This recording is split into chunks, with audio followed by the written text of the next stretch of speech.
Tommy. All right. Good morning, everybody. Welcome to the mid-morning break room. I'm here this morning with my partner in crime, Pittsburgh Anthony. We also have a guest, Matt, BK Vending and Flipping, joining us today. We are going to be talking about how we could possibly make a little bit more money with multiple revenue streams. But before we dive into that, I'm going to let Anthony do his good morning since he's so good at it. Sure. You want to throw us back on the screen? Oh, no, I don't. No. Good morning to Kelly, the Ecom Mom Ward. You were the first in here. Congratulations. Diane Matthews, good morning to you. Land Shark Picker, what's up, Craig? Craig's busy today, guys. He will not be joining us, but I'm glad he's here in the chat. A lot of Josh, good morning to you, brother. Good to see you. DC Sales, the master of the license plate. Good to see you today, D. Thrift and Flip, good morning. West Max Gary, good morning to you. David Rubino, how you doing, man? And Donatella Bottolino, good to see you, Donatella. Glad you're here. Eric Bischoff, good morning. T, good morning to you. Auctions for you. If you guys have not yet subscribed to that channel, please do so that you can catch all of the auctions that her and Donatella do. That'd be awesome. But I want to introduce our guest. We have Matt from BK Vending and Flipping with us today. Matt, if you want to go ahead and introduce yourself, just in case anyone here hasn't met you yet, that'd be cool. Yeah. So like you said, I'm Matt with BK Vending and Flipping. The BK Vending is just Badger Kids. My last name is Badger, so that's where the BK comes from.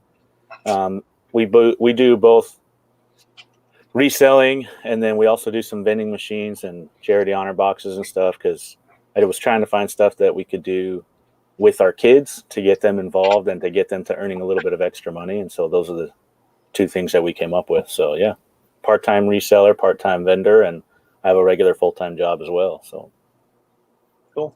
What do you do full-time? I'm an accountant. So okay. Taxes, bookkeeping, all that boring stuff that nobody likes. So here comes all the accounting questions. I see it coming. Yeah. I will not be giving any advice on this. Cool. I love it that you got your kids involved. I mean, we do the same thing. I think that's awesome when people get the family involved. Yeah, I mean, honestly, how I got into the whole entire vending and reselling, I was trying to research like different things I could do to get my kids involved. And everything I found on YouTube was, vending was easy enough that they could do it. And then reselling is too, you just take them with you to garage sales and then try to help them find some stuff and put it up on eBay. So that's how they got involved. So yeah, I enjoy watching a lot of your vending pickups and stuff where you'll go through and see what each kid made. Whether it's honor boxes or, some form of vending machine that you guys put out there. It's really cool. Let's say good morning to Nate. Every day I'm hustling. Good to see you, Nate. Jamie Rump Stump Reseller. Good to see you, Jamie.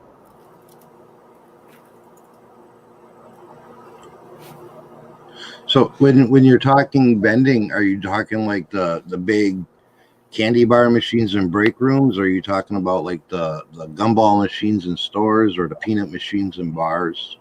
Yeah, so right now it's all the smaller ones. So it's just like gumball machines, and then we have a few that have like 3 different selections. So we'll put like peanut M&Ms and Skittles and gumballs in it and stuff like that. So it's all just smaller stuff right now.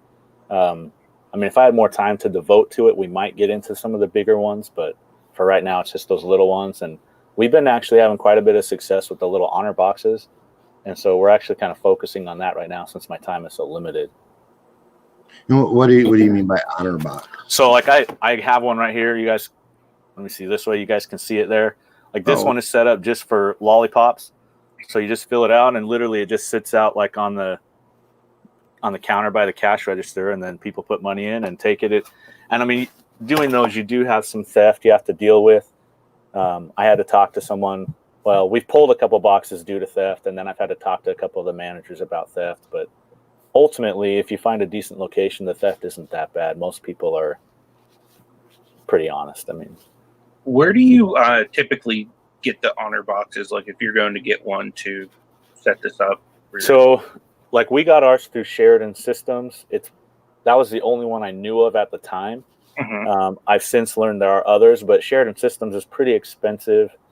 It's an upfront cost. You have to get at least 20 boxes through them. Okay. There are other places where you can get less. There's a YouTube guy, Dominic Barbado. He has his own business where he sells boxes, and I think you can get just 10 from him. Mm-hmm. But I mean, it can be expensive, like starting up, but you recoup your money pretty quickly as long as you can get them located in good locations and stuff like that. And there are people you can pay to actually locate them for you. We haven't tried that. We've just sent the kids around. Like I'll take the kids out and we'll try to get someplace just by walking into different places and stuff. And my daughter, Grace, she's 9. Her first box, she got $26 worth of donations before she even had her box placed. And the way we had it set up is if, all the candy sold, you could make $30. So she had $26 before hers even got placed. So sometimes people say, oh, I can't have it here, but they're willing to give a little donation for the kids or something. So, yeah. That's cool. Yeah, I've been thinking about getting into that a little bit because I have an aunt who owns a salon. Mm-hmm. She, she has people in there every single day. So it'd be really easy just for me to say, hey, toss this out for me. And she would, you know what I mean? And my mom works there every Saturday, just as like, supplement her regular income. Yeah. So I literally could just be like, hey, Mom, refill this every week when you go. You know what I mean? She could collect money for me. It'd be super easy. Yeah, I mean, if it's just the one, like I said, with most of the honor boxes, you have to buy multiples. Yeah. So if it's just the one, you might even try like a little gumball machine or something like that, because those can do just as well. Okay. And you have, like, if it's gumballs, I mean, literally, you don't even have to fill it but once every 3 months or something like that. So just a thought. Yeah, that is interesting. I'll have to look into that. Yeah, I mean, we're not going to get rich off of it or anything like that, but like I'm going around doing a collection today when we're done with the show. I've got, I think, 8 or 9 boxes I got to collect, but literally, I don't think about them other than Fridays. Friday's my collection day because I'm done with work usually at noon. And so I'll collect on my way home, and that's it. It's a piece of cake. Nice. I want to say good morning to Kelly Hip Flippin' Mama. You aren't subscribed to her yet, please do so. She's super close to 1K. Kelly, where you at right now? How many you need? I was number 500 for Kelly. Awesome. Yeah, I'm pretty sure I'm subscribed to her on both channels. Pretty sure yesterday. She needs 26 more. 26 more. She's close. Yep, she's getting there. Now, when you're dealing with the like the vending or the honor boxes, do you need any sort of like special permits or anything since you're dealing with edible items? So that varies from state to state. So you'll have to find out in your state. And in my state, in Arizona, we don't. If you get into the bigger ones, like the full candy bar snack machines and stuff, there might be some different stuff like that. But for just these little boxes, because we check them so frequently, we don't have to have any special permit or licensing or anything like that. So, but it does vary from state to state. So you'll have to check your state. It's intriguing to me because I never really gave it much thought. But on our marketplace here, now maybe that's a bad thing, but there's always like you were talking about the little 3-section machines or like not like a full size vending machine, but it's like a tabletop style candy bar vending machine. It has like 6 or 9 slots or whatever. Yeah. And I looked at them and I'm like, they're going pretty cheap, and that might be a bad thing for my area. Maybe people are selling them because they're not doing any good on them or whatever, or maybe they're upgrading to bigger and better. I don't know. So I might have to look into that. That'd be probably something the kids would enjoy doing. Yeah, it's fun for our kids. Like my 11-year-old Logan, he's the most active in it, in both reselling and vending. He has a couple of the actual machines placed, and so we go like once a month, just collect his money. If it needs more candy, we put more in, and if it doesn't, we just collect his money and go. So I mean, usually when we collect, we're in and out in 10 minutes tops. So it's real fast. Even with the honor boxes, like we'll take one box, prep it with everything first. So we walk in, leave that box, grab the old box, and we're out the door. So it doesn't take very long to do. And like I said, I only do them on Fridays. So the rest of the week, I don't even think about them. Mm-hmm. Yeah, I see the honor boxes all over around here. They're usually filled with the little like Lions Club mints. Yeah, people probably use those because they're super cheap. I mean, you can get them for like 4 cents a piece.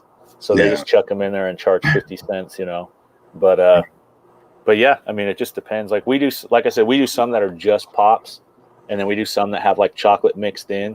So like this box right here, you can flip it upside down, and then you put candy inside, and then like we'll lace the lollipops along the sides of the box. Oh, like okay. That way, there's still the option for pops and stuff too. But yeah, it's pretty simple stuff. The hardest part is just making sure that it's in a good location that has a lot of foot traffic and stuff like that. But right. Yeah. It's pretty cool, and I can see, unless you're doing it like on a real large scale, you're not going to make a ton of money off of it. No, but, yeah. As the title says, it's another stream of income. Every little bit helps. Yeah. Yeah. There's a guy that I watch, the Mercado Family channel. He has like 40 of these boxes, and he's bringing in over $1,000 a month. Oh, wow. So, and I mean, he has some good locations, and it is a little time consuming, but he works, and he just has his wife go collect on them. And like I said, yeah, they're bringing in over $1,000 a month doing that. Nice. Okay, so Donatella asked if you'd make a comment so that they can go subscribe. Matt is 16 away from 400, guys. So if we could show him some love today, let's get him over the 400 mark. I'm going to also share the link to his channel too, just so you guys have that as well. I appreciate that. I am already subscribed, but I didn't have all the notifications turned on. Yeah, his channel's cool, guys. Like it's outside the box, and it just gets you thinking. You know what I mean? Like there's different ways to make money, and that's why I thought it was really cool to have Matt on, because watching his channel, like he has the same stuff that you'd expect from a reseller channel, but he also has some stuff that's completely outside the box. So that's what I really enjoy about him. Rump Stump just asked if they were breast cancer boxes. These ones that I have actually are.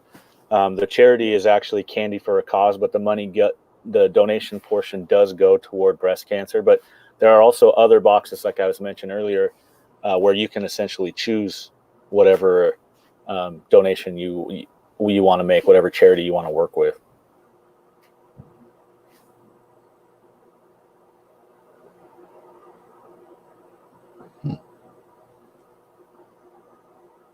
Just kind of reading through the comments here, making sure we're not skipping over anything. Yeah, Steven Scroggins was asking, he was looking into the vending business. He says he'd like to go to rest areas and stock the machines there. Is there a fee you have to pay to get set?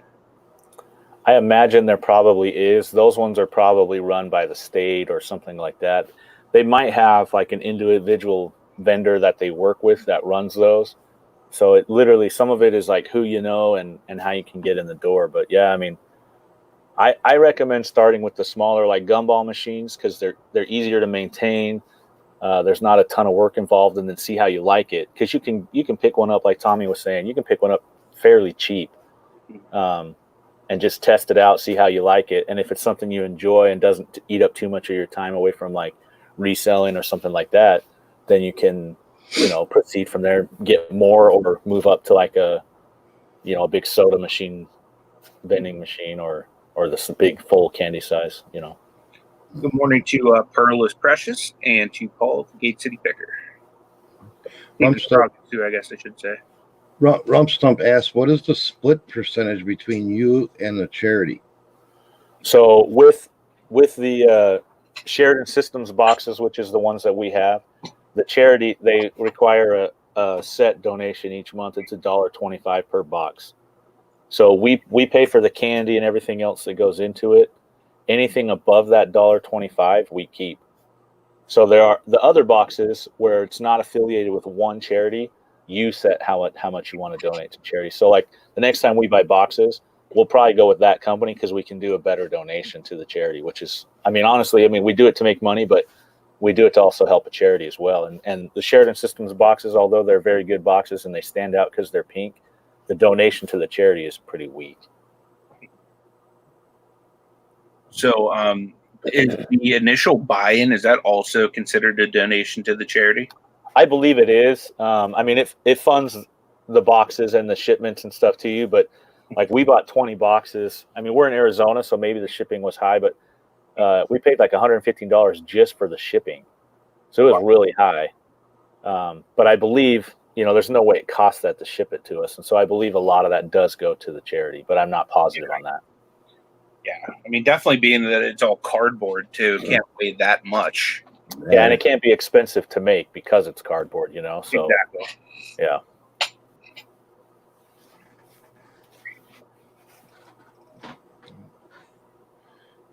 And on the topic of like it says, it says more money and multiple revenue streams. We created we're up and running, but we're not really strongly advertising it because we want to make sure that we have our products perfect and know what we're doing before we start trying to sell. But we created another revenue stream with printing merchandise and doing vinyl decaling for cars and whatever.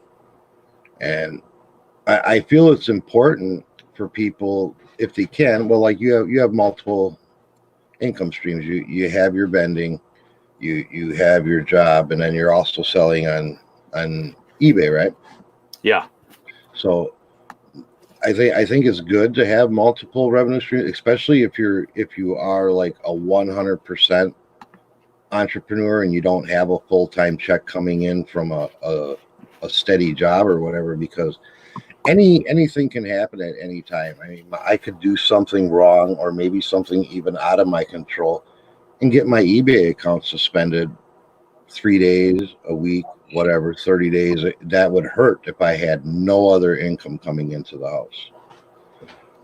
So that's a big part of why I want to get fired into Amazon, and we're firing up our merch business so we have multiple streams coming in, because anything can happen, and if your revenue stream gets cut off and you have no other income, you're going to be in hurting shape. Oh wow. Yeah. DEC Sales just said that they have a friend who's a reseller and has several gumball vending machine routes, especially a few hundred in hospitals, offices, salons. That's awesome. Like, I'd imagine having a few hundred, that would be some pretty good money. Yeah. Like Matt says, he focuses on picking his stuff up one day a week. And I don't think that would take too much away from reselling at all, especially if you plan sourcing around your route to go pick stuff up. Yeah, so when I first started placing these, I was just kind of looking for anything kind of close. But now, like with the ones that I'm placing now, I'm looking for spots that are by Goodwills or thrift stores, stuff like that, so I can hit a 2-for-1. A little more strategic. Definitely. But yeah, I know for a fact there are guys that do vending full time. They just have enough machines out or enough of the bigger ones in good locations, and that's all they do. So, I mean, just like with reselling, it's about freedom and the ability to have your own time and make your own schedule. And I mean, again, I don't foresee the vending that we're doing right now overtaking my regular pay from my job or anything like that. But it's a good thing for my kids to start, because they can do that, all through high school and all that stuff. And my kids are still fairly young. I mean, my oldest is 16, but my youngest is 9. So. Okay. So Kimmy just said here, I had my PayPal locked the other day. Thank goodness I have more than one. But if she wouldn't have, I know Kimmy, and if she wouldn't have had another PayPal, or any other type of income, I know that would have hurt her bad till she would have got that straightened out. For sure. That's the same with me too. If I kept all my money in PayPal and PayPal got locked, I'd be screwed. Yeah, I only have the one, so I'd be in trouble. Paul says he's looking to put vending at his flea market stand as soon as he finds a candy machine at a reasonable price. That's a good idea because Paul has one of those like shipping containers at his post, or not his post office, at his flea market, where he keeps all of his inventory in there, and he kind of just has this like nice big setup. So I think that would be really cool if you had some kind of a candy machine there. Yeah, I bet it would do pretty well too. Yeah, especially with all the people you probably see at your flea market. Yeah, I've got a machine here at the house that I haven't had time to get it placed yet. So I just threw some candy in just for fun, and my kids' friends use it all the time. Like this is probably my best location. That's awesome. Kelly is doing some print on demand with merch by Amazon. That's another revenue stream that people can do, and there's not a startup cost to it. You just got to kind of have some graphic ideas, and it's another stream you can bring in without actually having to put money up front. Yeah. Yeah, and I see like Gate City Picker says kids. You'd be surprised. Adults use those vending machines too, all the time. I have a weakness when they have Skittles in them. Yeah, I mean that's the thing. It's just you got to find even like we have one in an auto shop, and they're not a very big auto shop. It's usually just the employees that use it, but that one does pretty well, and it's just employees most of the time. So. Yeah, it's true, Kimmy. Kimmy said affiliate links are another revenue stream. Yeah, I don't have affiliate links set up yet. I got to figure out how to do that. It's pretty easy. I'm pretty sure you have to click at the bottom of Amazon to sign up for the affiliate program.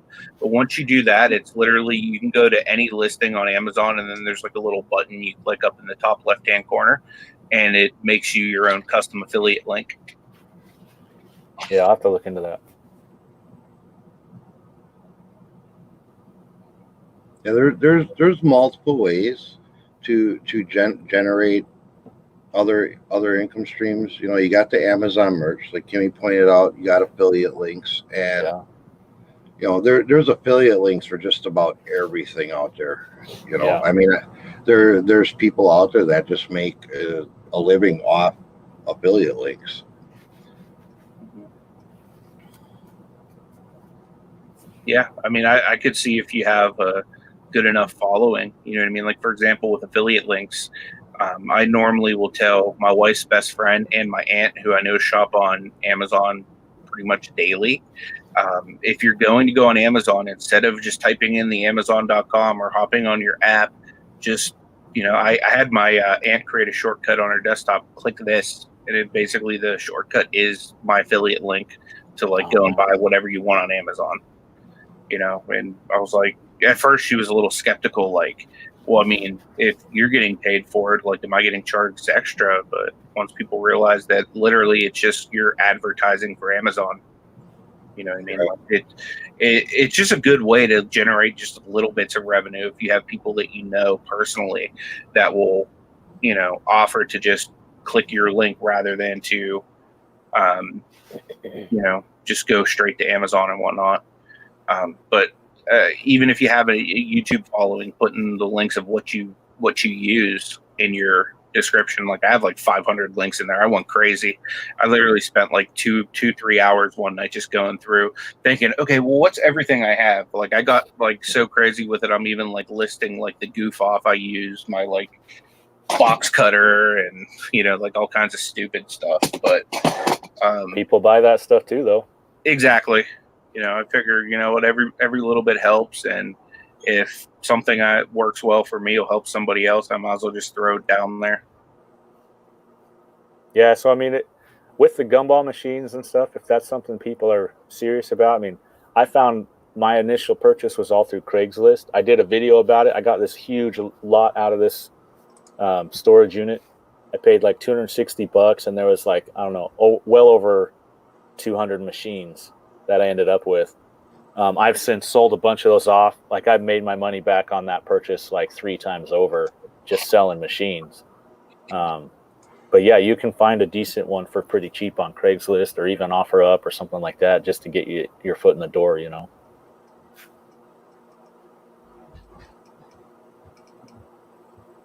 Yeah, I'm looking here on my Facebook Marketplace now, and they have one of those the 3-in-1 machines, Yeah. 25 bucks.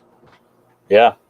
I mean, the big thing is to make sure it has keys. You can drill out the locks and repurchase keys, but that's a hassle. If you can find one that has keys, you might pay a little bit more, but in the end, it's kind of worth it, in my opinion, because then you don't have to hassle trying to buy new keys and all that sort of stuff. But if you do, I mean, you can find the keys pretty easy on eBay. Mm-hmm.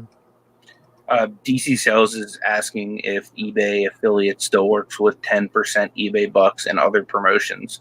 Tommy, you could probably speak better to that because I haven't really set up my eBay affiliates yet. You know what?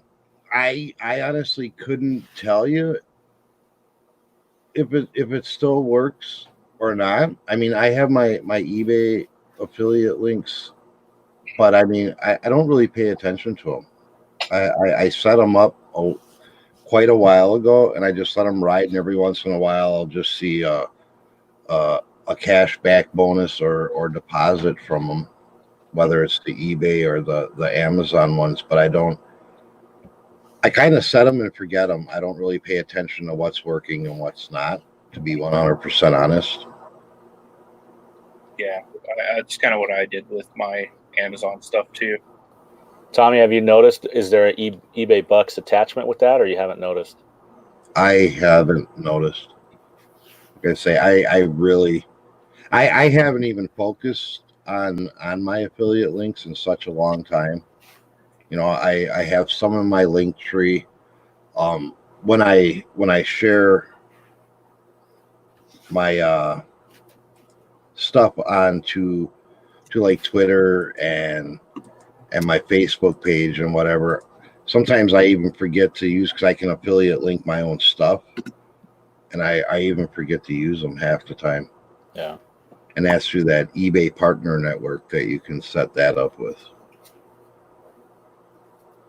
DC Sales says you can get gumballs at Sam's Club. That's exactly where I get all of my candy, is at Sam's Club. For the honor boxes, for the vending machines, everything. Yeah, I'm not sure about the I bought it eBay thing. I could probably ask Ashley if she knows, but she doesn't. Honestly, she doesn't really use eBay that much. She's more of like an Amazon buyer. So I don't know. She definitely uses Ibotta like pretty much on the daily. Nate's saying it should still work if you check out and use like the promotions or whatnot. Hey, what's up, Neville? Good to see you, buddy.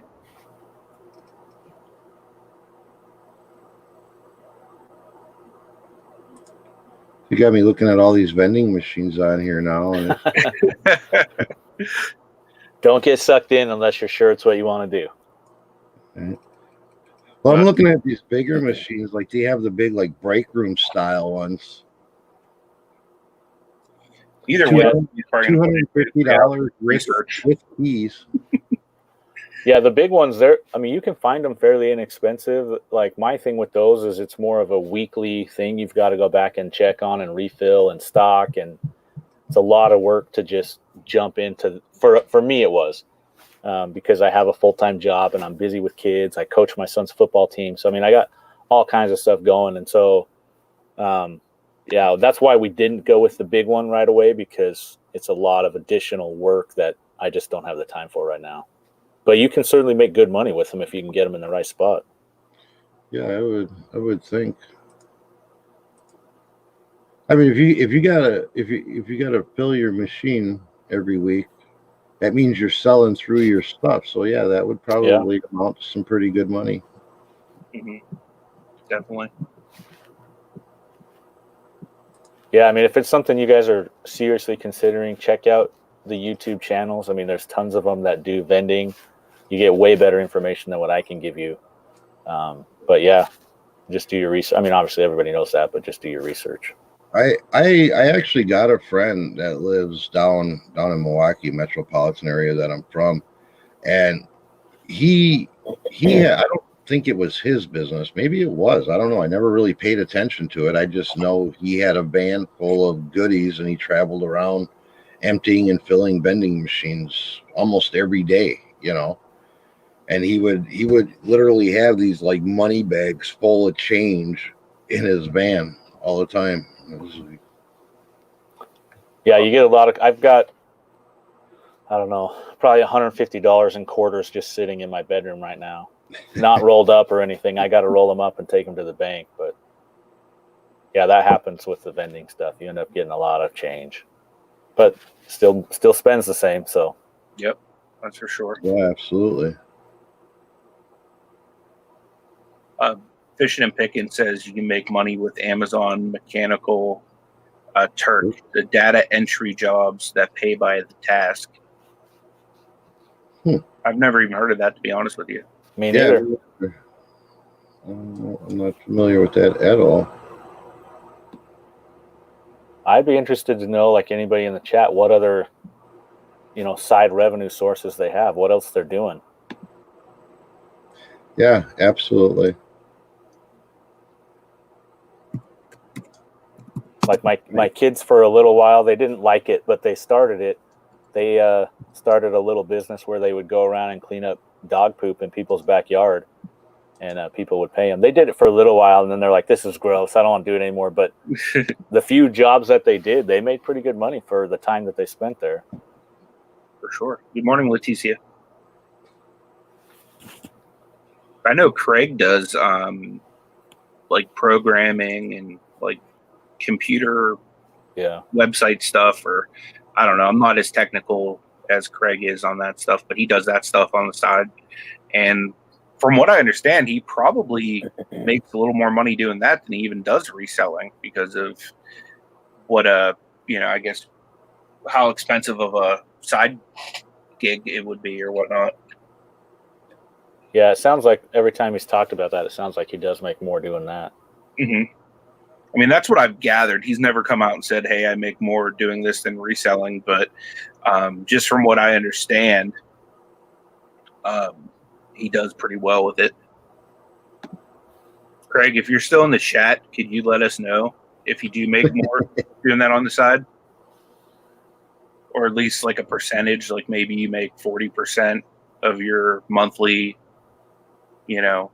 money that way, or I don't know. I just think that's a great skill to have. I know several years ago when I was still working full time, I used to do freelance graphics for people. I had my own like little freelance graphic company. I really have been out of that for a while just because I don't have the software, and I just with all the upgrades there's been. I graduated the Art Institute back in 2005, and like where Photoshop, Illustrator, like all that stuff has come is like completely like I'd have to relearn a lot of it. But I used to do a lot of that as like a side hustle.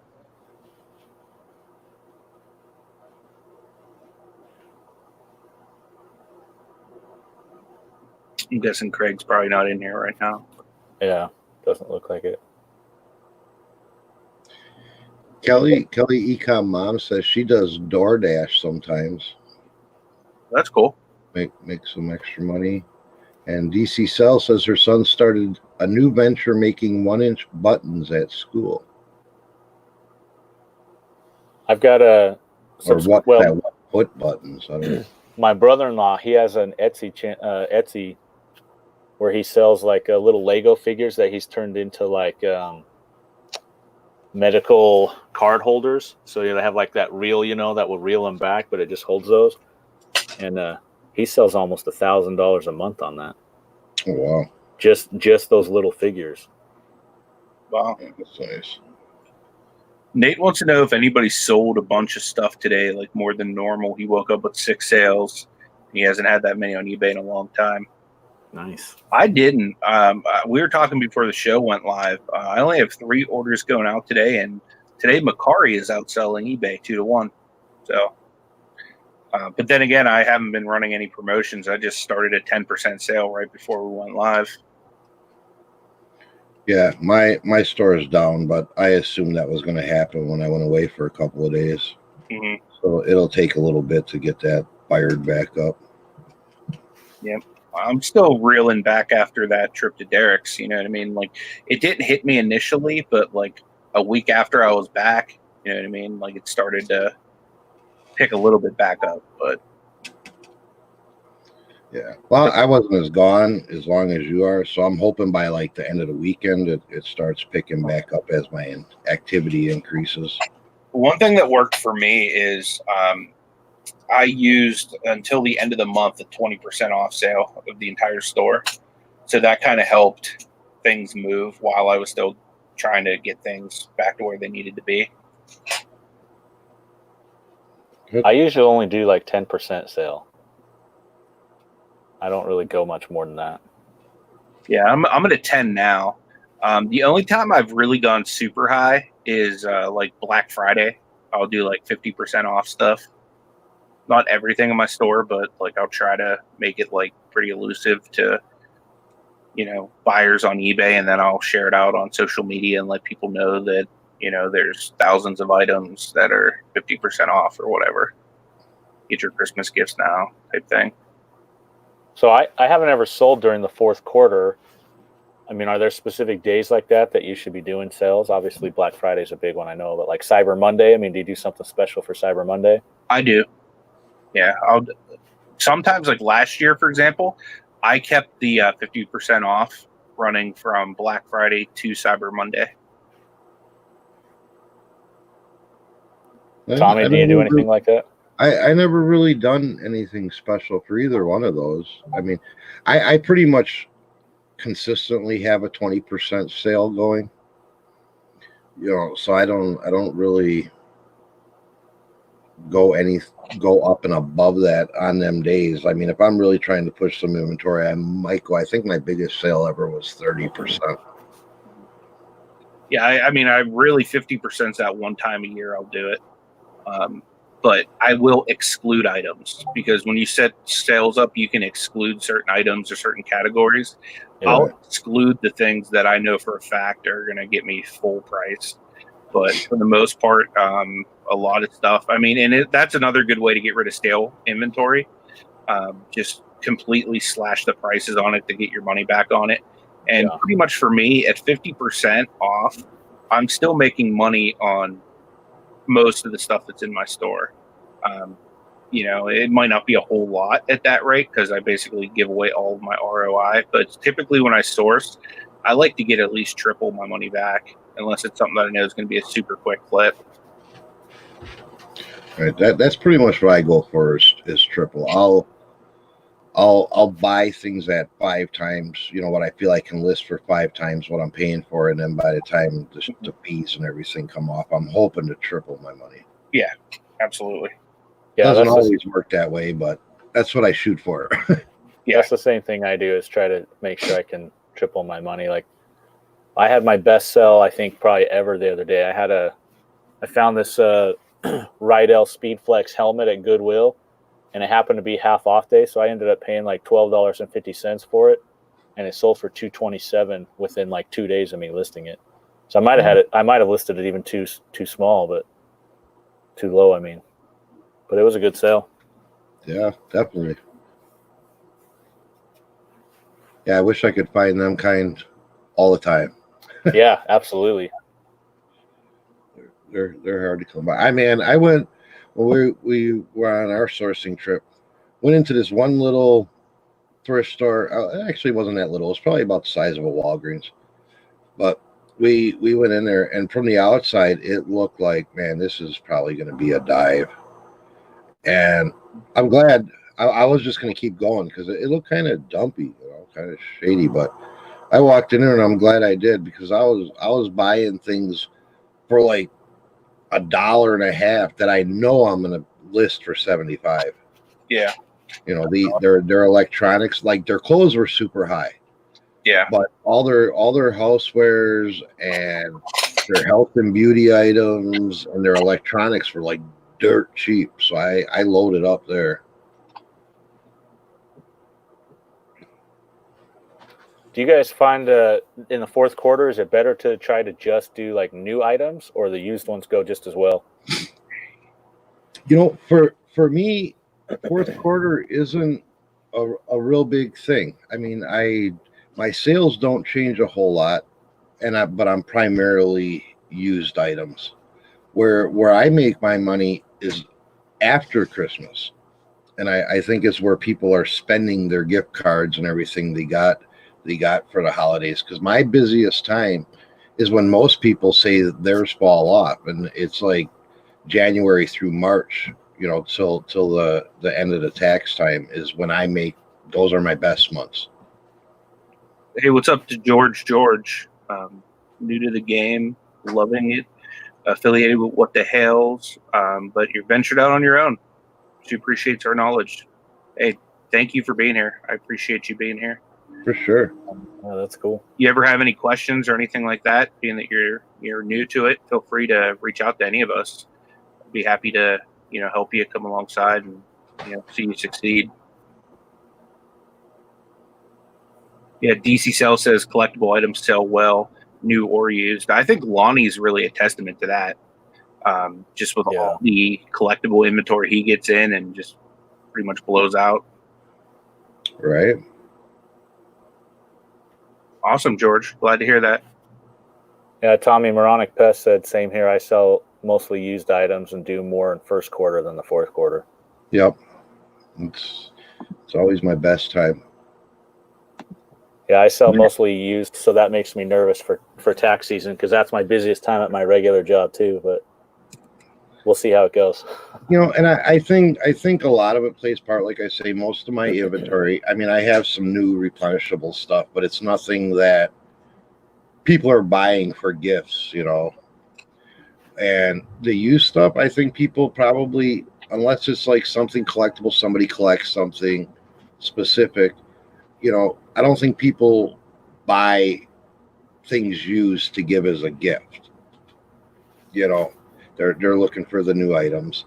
So after though, when the people that get them $50 gift cards for Christmas and stuff, and now they're looking for the best bargain, then that's where my sales really soar. So while everybody's going super crazy during fourth quarter, and I see in the chat, oh, I've had all these sales, and I'm kind of I get down and I'm like, dang, I wish I had some sales. But then the first quarter, everybody's like, man, here's our slow time, everything's dropping off. You know, I'm like, hey. Yeah, first quarter was rough for me. January was like the worst month I've had pretty much the entire year. Really? Mm-hmm. And I killed it fourth quarter. So it was like an eye-opening thing for me, like how rough January was. And my wife wasn't working in January either, which made it even harder on us, So like I really had to find different ways to make money. I did local stuff to kind of pad it. And it may have a lot to do, like, well, why were your fourth quarters, good, and mine isn't, much different than through summer, is probably based on a lot of what we sell. I think you buy a lot of things that like parents will buy for their teenagers and their younger kids, because you deal with, action figures and video games, and, a kid like my kids, they're 11 and 13. If they're going to get a game console, they don't care if it's new or used as long as it works, So if I'm going to buy them, I just bought Jaslyn's. She's got a birthday coming up, and I just bought her birthday presents used on eBay, and she isn't going to care that it's used, Mm-hmm. So, but yet, if I'm going to buy my mother-in-law something, it's going to be in a box and new, Like, for sure. But it's the same thing that I feel I have to buy my mother-in-law new, that she would go to a thrift store and buy used and be perfectly happy with it, but I'm not going to give it to her used. Sure. Yeah. Mother-in-law always gets new stuff. Although last year we did give her upright, one of the big Conair upholstery steamers that I did find at a thrift store, because she's very like meticulous when it comes to her car, and she like steam cleans her upholstery and stuff a couple times a year. So we did give her one of those used, and she did know it came from an auction, and she was happy with it. So we might work in that trend a little bit. See, I kind of feel like a little bit of a difference when, like, you guys are talking about the different times that you guys have sales, because out here in Arizona, like, the yard sale season is just starting. It's like I've been watching all the channels, everybody going to these huge yard sales and having great success, and out here there hasn't really been anything because it's been so hot. But now, like, it's starting to cool down here. Like, there's 2 community yard sales tomorrow that I'm going to hit, and awesome. we haven't had community yard sale in months. So yeah, that's all over here in Pittsburgh now. You might still catch 1 or 2 here and there, and there's a few flea markets that are open year round, rain or shine, but they really even die out, after the season's pretty much over.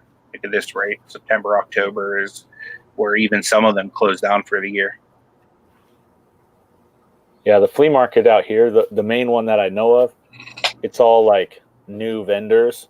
So there's like nothing new, and everything's overpriced. It's not really worth going to, I don't think. But yeah, I was actually really surprised whenever I went to Derek's flea market over in Seekonk, Massachusetts. Like, reseller wise, there's some really good stuff to be found. Even like brand new unopened items. And even in this area, it's hard to find places like that. Nate, do you have any specific area you want to go to? Hit me up later about it.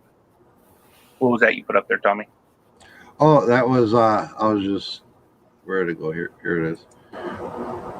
Rumstump says my oldest son's DS keeps freezing up, and he specifically asked for a used one.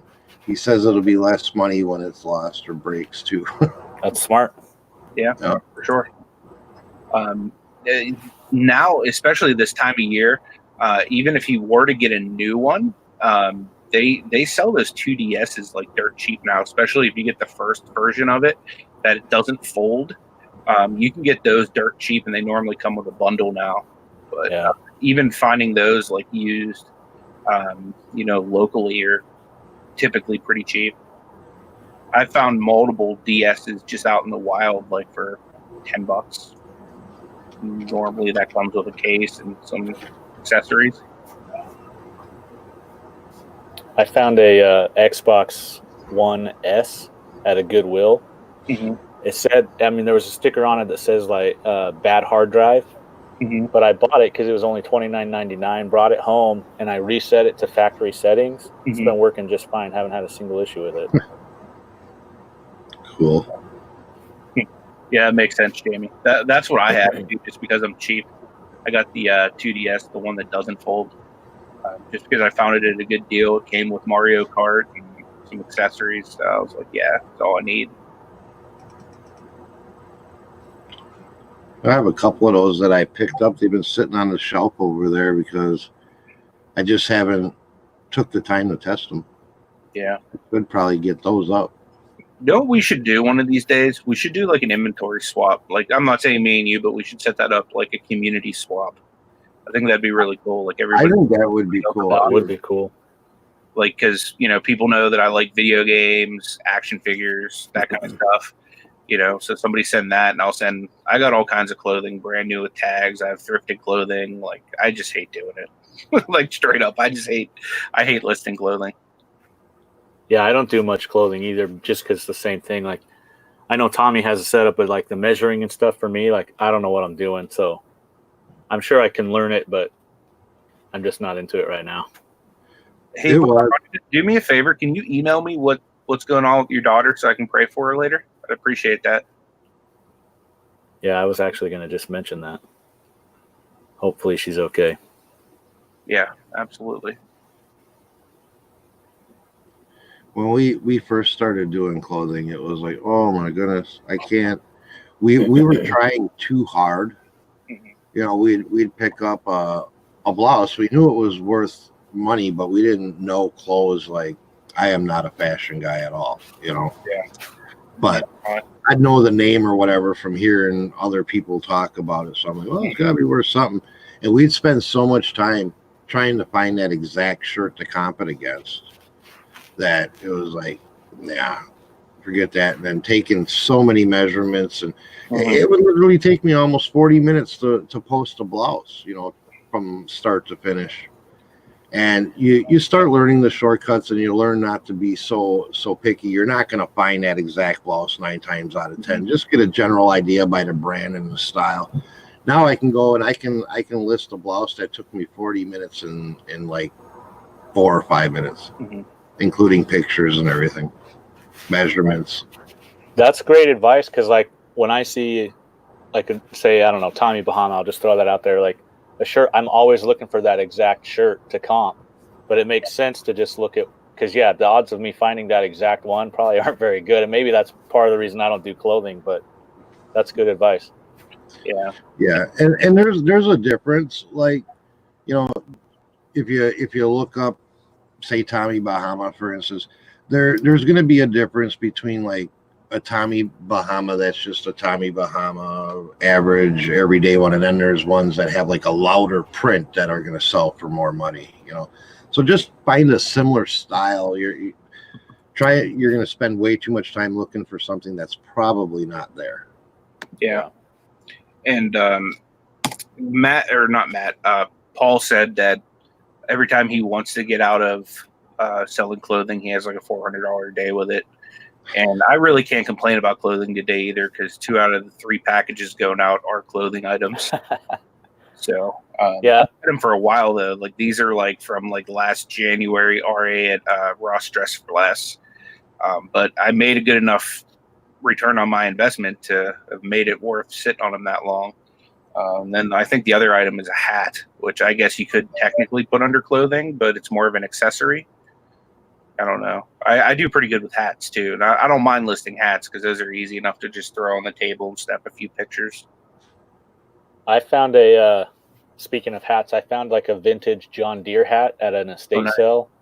I paid $1 for it, and it sold for 70. That's awesome. Nice. I Yeah, did pretty that with lucky. a vintage, what was it, a Nintendo 64 hat. And then I also got a vintage Game Boy Color hat. Original like Nintendo hats, and one of them sold for 60 and the other sold for 80. Nice. Yeah, it's awesome.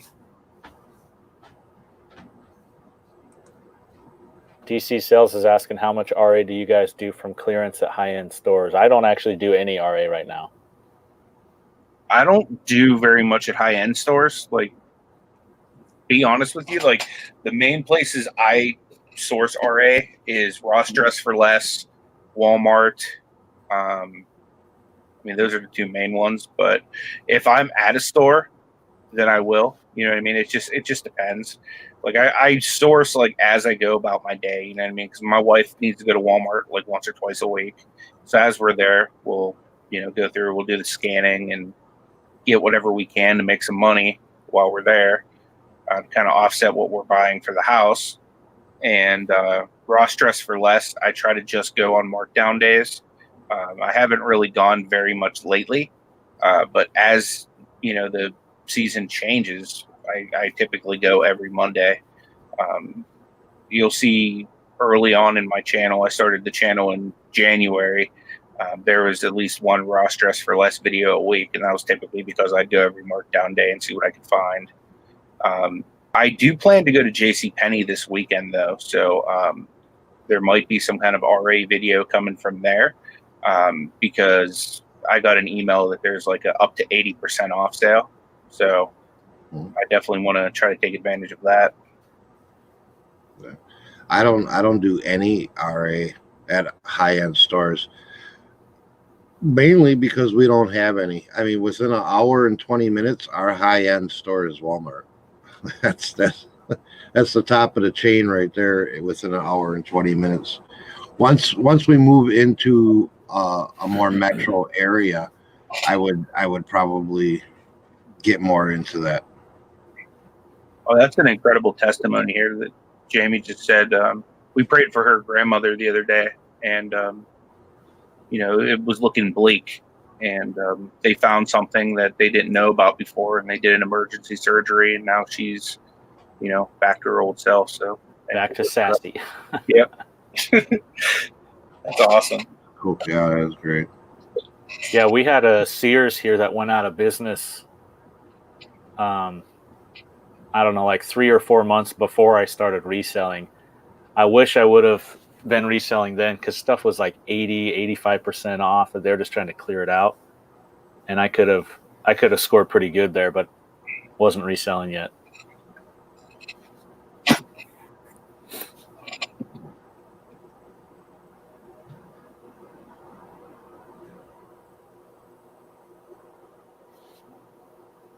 Oh wow, that's cool. $12 for a $100 shirt. That ain't bad. And Jamie said she's even putting lipstick on for the doctors. That's awesome.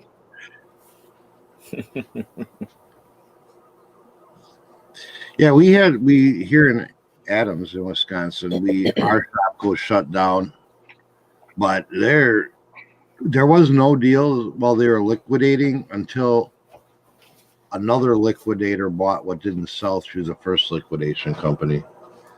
Then I went in there and got some good deals, but they were sitting there and they're saying, 80% off, but yet it was still cheaper at Walmart. Yeah, I don't think we have Shopko here. Hey, Tracy. Good to see you. Glad you're here. Yeah, hey, Tracy. Also, hi to Lynn. You said hi earlier, and I forgot to say hi. Jim and Tara, hi to you guys, too.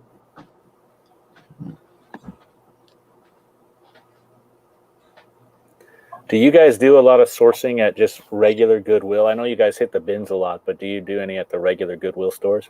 I do, yeah. There's two, one within 5 to 10 minutes in each direction. So I try to go to each one once a week, if not one week and one the other week, depending on how much time I have and what's going on in the week. So yeah, I go to at least one Goodwill, like regular Goodwill per week. Yeah, I do pretty much at Goodwill because that's pretty much all we have around us besides the one. I have a thrift store that's like 3 blocks away. It's a privately owned thrift store that it's hit and miss. And then, if we want to go to Walmart or we want to go to Aldi's or something, we have to go a half hour. So I always make it a point to stop at Goodwill so it can kind of turn into a sourcing trip. We can claim some mileage on it. And it's not that bad of a Goodwill because I don't know what their deal is, but they get like a whole bunch of brand new in the box stuff. I don't know if they're store returns they're getting from somewhere or whatever, but I get a lot of like items I have to sell them as used, but they're just open box. They're like new condition, but open box. Yeah, I live like 45 minutes from where I work, so I have a long commute. But there's like 30 Goodwills between me and there. And so like on my way home, I'll usually hit a couple, and there's 2 Goodwills and then like a couple other thrift stores that are pretty close to where I work. So like sometimes on my lunch, I'll go hit those. So I'm in a Goodwill, like, I don't know, almost every day if I'm able to. So yeah, just wondering what you guys do. Cause I do that especially during the summer, cause there's no yard sales here during the summer. Yeah. Yeah. During the, like winter, fall, even like early spring, I'll hit a few thrift stores throughout the week. I go to the bins at least once a week, and then I put a lot of my other effort to local buys, and I also do a lot of RA during that time of year as well. Jim and Tara asked if we're in the Dells. There should be some pretty good auctions here. Yeah, we're 20 minutes north of the Dells. And there are, I follow a lot of auctions. I know you're kind of familiar with, well, you're probably pretty familiar with the area, but there's a Tuesday night. Every Tuesday night, there's an auction in the Rapids that we frequent, and then there's also Gavin's Brothers out of Reedsburg that we like to follow around on their estate auctions. And then there's Girl with a Gavel too that has the online auctions that we do pretty well with. So we do get a lot of our merchandise from local auctions. I've never been to an auction. They're fun. I love them. You just got to make sure you don't get caught up in the bid war just because now you want to beat this guy, not because you're getting a good value. Because in the beginning it was like, oh, who does this guy think he is? I got this, and spent foolishly. I got better at that now. Yeah, I can easily see getting caught up in the heat of the moment.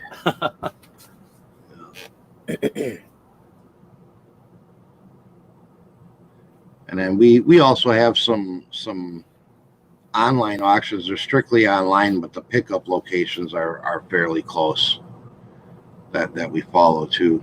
We can get some pretty good deals on. When you do that, do you have like a certain amount of time you have to go get the item?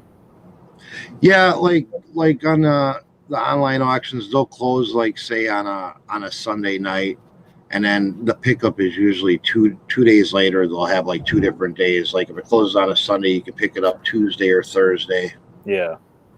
Between such and such times.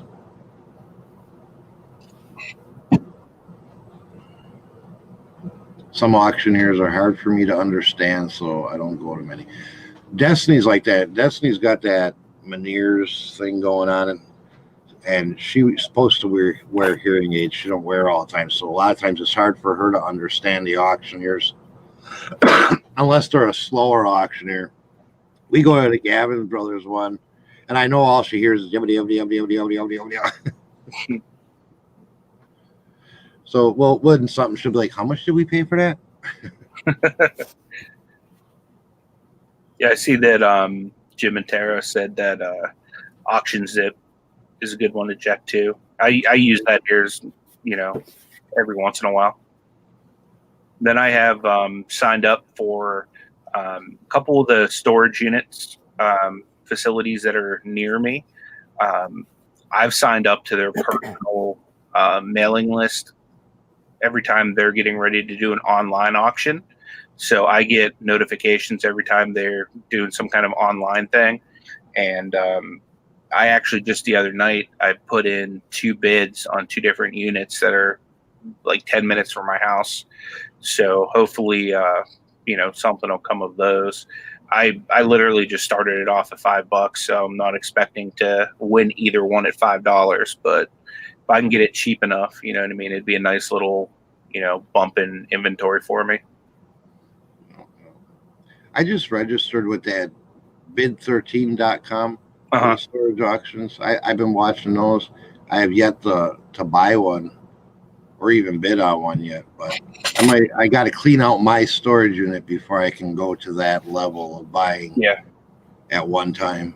See, I don't have a storage unit yet, so like this would be an opportunity for me to just, I told Tommy if I were to win both of them, I would just combine them into one and then just slowly take the stuff out, list it, and any bigger items I can meet people there for them to come buy it. And then it would give me more storage because I'm pretty much full here at the house.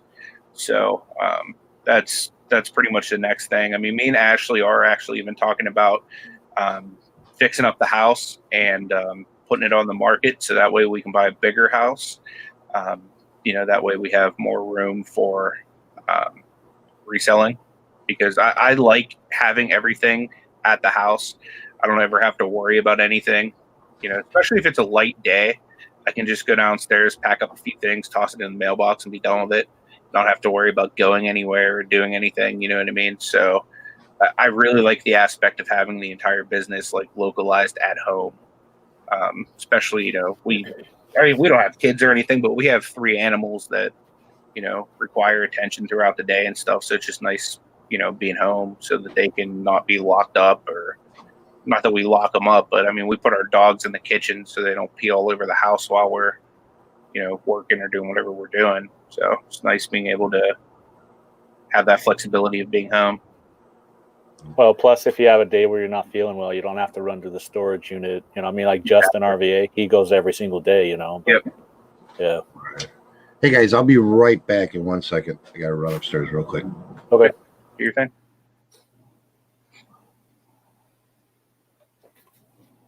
Nate, you're too funny.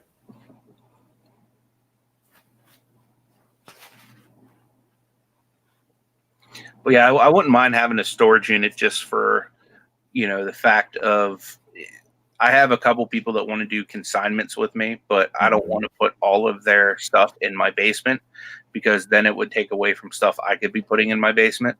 Yeah. So that's like one issue I have because then it would hinder my sourcing. And I don't mind doing consignments, but I don't really make as much on a consignment as I would on my own inventory. But if I had a storage unit, you know what I mean, I had extra space, I could just put stuff there and work on it little by little. Good morning, Sand Dollar. Yeah, I have a little bit of an issue with that, like with my kids, because they go with me to source. Uh-huh. So like I help them pick stuff out, but they always want to keep it in my limited space. And I'm like, no, you guys keep your stuff in your bedroom. Yeah. Because it's your stuff, and my wife is already upset that I have taken over our office and made it my eBay room. But yeah. Yeah, I understand what you're saying there, Nate. What I would typically do if I do win the locker, I would make it part of my routine. Like when I go to the post office every day, I would just stop, grab some inventory to list, bring it back home, list it, and then, take it back the next day or whatever. Yeah, I mean, I don't even know if I would so much take it back. I would try to incorporate as much as I can into like what I already have down here. Yeah. But then it would give me more inventory. Like if I wanted to do more auctions with like T and Donna, or we actually haven't mentioned it yet, but when Tommy gets back, we're going to be having a special auction on Monday. That when he gets back, we'll talk about that a little bit. But it'll just give me more inventory to kind of do stuff like that with. Hey, Glenn, good to see you, buddy. We're talking about the storage auctions and stuff like that. We had talked a little bit before we went live. Have any of you guys in the chat ever thought about purchasing the actual storage locker business, I guess? I don't know how you would say it, I guess. But then, if you have people that don't pay, you just go through their stuff and source for free. Tommy's back. I'm back. Hey, what's up, Candace? Good to see you. It's been a while. And at the Flip It, good to see you. Joanna Parrish, thanks for joining us. Did I miss anything good? Not really. Yeah, not really. I had an emergency, man. I couldn't hold it anymore. Yeah, no problem. So yeah, I was kind of dropping a hint that me and you were going to be doing a special auction on Monday. I didn't really give any details or anything. Do you want to? Oh, yeah, I can do a shameless plug on that. Yeah, Monday, this coming Monday, October 7th at 6 p.m. Central, 7 p.m. Eastern, and the rest of you guys are going to have to figure it out because I'm no good at the time zone. But yeah, me, Anthony, and I'm sure Rebecca are going to get together. Derek asked us to keep his auction time live for him until he gets back from his vacation. So we're going to be doing a Monday auction this Monday. And since there's going to be 3 people with different style items, it'll be quite a variety. So make sure we're going to have that on Anthony's channel. Yep. So Anthony could probably get that scheduled out so people can set reminders at some point, and then I'll send some Facebook and Twitter reminders. But yeah, it should be a good auction because we all sell different things, so there will be a good variety of stuff. So yep. And I'm not doing anything on Monday evening. It'll be a good auction. I was telling Tommy that I'm going to put together lots, and I'm going to pretty much target resellers with them. Essentially the stuff that I'm going to put out there is going to be something you can at least double or triple up on. For the most part, I'm going to do free shipping on all of my lots too. So I don't know if we're going to have like 5 items each, or we haven't really decided the way it's going to be. But I just dropped a link to my channel. If you want to go ahead and subscribe and hit the bell, that way you'll be notified when we go live for the auction. Yep. If you guys haven't ever been to one of those auctions either, they're fun. So Wait, so who and turned off the camera? what's that? Steven Scroggins says, yes, you did, Tommy. Anthony, he took his shirt off and danced around. So but hey, what's up, Jarhead Entrepreneur? Good to see you. So Anthony's gonna have the reseller geared lots, and me as always we'll have our auctions starting at $1 plus actual shipping. So you got a good chance to get some good deals there, and I'm sure Rebecca will bring some cool stuff to the table too. Mm-hmm. Yeah, so either way you look at it, everything's going to be at an affordable price that you can make some money on. Definitely leave some meat on the bones for you guys. It's 7 p.m. Eastern, Nate. Monday, right? You know, on Monday night. Yep.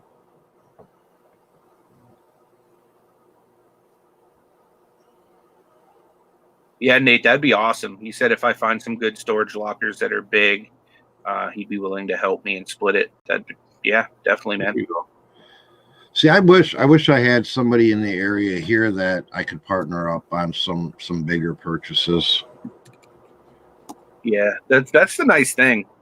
You know what I mean? Like if something comes up that's too big for me, I could always just hit up Nate, and if it's good enough, he's down to pretty much, go in on it with me. Yeah, My brother is going to be on Anthony's channel. Yeah.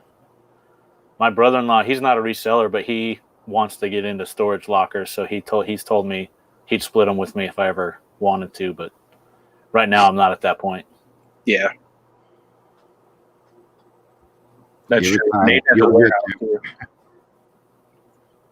The only thing that sucks is we're both in Pittsburgh, but we live on opposite ends, so there's like an hour's drive between us. So that'd be quite the commute to the warehouse for me. Is his warehouse out by him, I'm assuming? Yeah, it's out by him. D said make sure we share this on the Facebook page so that we can get the word out, Tommy. Absolutely. Auction. Yeah, well, we'll get it posted in the break room page. I'll post it on my personal and business page. I'll get it out there on Instagram and Twitter, and try to see what type of people we can get in there. Try to have a good auction. Yep. More the merrier. I'm guessing that Rebecca probably has the sign-up sheet. Everybody from Derek's auction, as far as people registering and everything like that. We'll probably have to figure that out. But yeah, she's got a pretty good set of people's info. I got a pretty good set of info. Otherwise, if you plan on bidding, I mean, you can just email TheBargainEffect@gmail.com with your YouTube name and just your email. So I have your email. We can invoice, and I'll forward it to the proper people that are purchased from. Don't you typically require like their real name and address too? I guess people ask for it. Basically, I just want an email address to invoice it to, and then when they pay their invoice, it gives me that information. It's always given me the ship to address. I haven't had any issues. Gotcha. I try to keep it as simple and as easy for people as possible. Mm-hmm. Gotcha. Just let me know who you are on YouTube if you're emailing me from a name that doesn't coincide with it, so I know who you are when you're bidding. That's pretty much all I ask for, and I haven't had any problems. Hey, have a good day, D. Yeah, see you, D. So I get. Seems like we're starting to wind down here a little bit. What do you think, Tommy? Yeah, we can start wrapping her up here. I got a lot of stuff to do, man. got everything in the house, but I still haven't unpacked everything from our sourcing trip. So I got to get on the ball. Yeah, I may, depending on how I feel tonight, I may do a working hangout. Mash goes to work. I haven't decided yet because it's also the first episode of SmackDown being on Fox. So yeah, I'm either going to do a working hangout or watch that while I list. Or do a working hangout while watching that live while you're listing. You got your little Mickey Mouse TV down there. You can. Yeah, it doesn't get channels though. Although I have my. Oh, well, there you go. I can stream it on that. There you go. Well, if you do one, let me know, man. I'll definitely jump on with you. Hey, thank you, Dee, so much. She said happy early birthday to me. Yeah, it's Sunday, right? Yeah, Sunday. Yeah, happy birthday. Thank you. I will be 35. I wish I was going on 35. Yeah, me too. When I was 35, I'm thinking, oh, I got my whole life ahead of me, and now I'm entering on 50, and I'm counting down how many years I have left to be productive. Yeah, you got plenty still. So, yeah. But yeah, so I guess we'll call it a show, and everybody have a wonderful weekend. Wish you lots of sales, and if you're going out sourcing, or if you're lucky where you still have rummage sales and flea markets that you find many good finds and not get a bunch of spam phone calls while you're doing it. Also, guys, I'm dropping Matt's channel one last time. If you would, please go and subscribe to him. That way, we can. I'd really like to see him get to 400. Yeah, definitely. I think it's doable. Definitely think it's doable. Let me see where he's at right now. He is 389. So we only need 11 people to subscribe to him to get him over that hump. I'd really love to see that happen for him this morning. Yeah, I appreciate that. I appreciate you guys having me on. It's been fun. Yeah, not a problem. For sure. Oh, Neville's daughter's 35 on Tuesday. Cool. I like having people on because it gives a whole new look and different ideas that people can do to generate some money, or just even a different way of looking at eBay from somebody else's mindset, Yeah. Can always learn. Definitely. So, all right, I think with that we're gonna end our broadcast for this Friday. We'll see everybody Monday morning and hopefully Monday evening for the auction. Yep. See you guys. Have a great weekend. I got to go collect some money. There you go.